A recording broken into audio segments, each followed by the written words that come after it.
In today's video, I'm going to teach you how to disable editing on Google Sheets.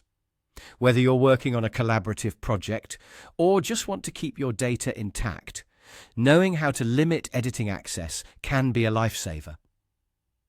We'll walk through the simple steps to ensure that only you or the people you trust can make changes to your document. By the end of this video, you'll have the power to protect your valuable data effortlessly. Let's dive right in. First, open your Google Sheet that you wish to protect.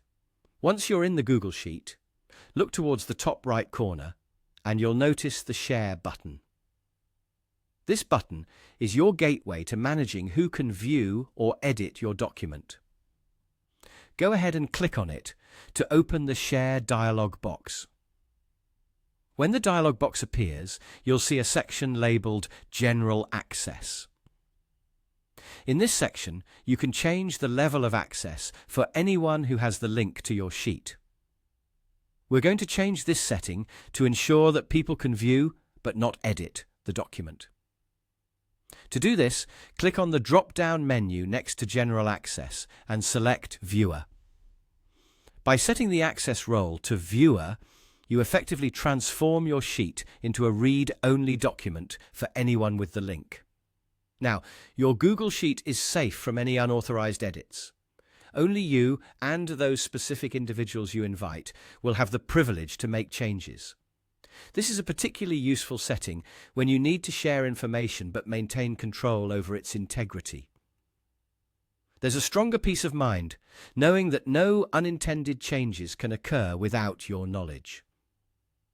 If in the future you decide to allow edits again, you can follow these same steps and simply change the access back to Editor. It's all about flexibility and keeping your work protected. However, if you're looking to restrict editing capabilities even further, perhaps to the extent that even you can't make edits until changes are reverted, we have another video that might be of interest. It details how to protect specific ranges and sheets. This feature is ideal for locking certain parts of your sheet, or the whole thing, while still leaving the option open to toggle protection on or off as needed. And that wraps up our tutorial on disabling editing on Google Sheets. Feel free to leave any questions or comments below if you need further assistance. Remember, maintaining control over your digital workspace is crucial in today's fast-paced, collaborative environment. Thanks for watching. And if you found this video helpful, don't forget to like, subscribe, and check out our other content for more tips and tricks on mastering Google Workspace. Stay productive. And until next time, happy data management.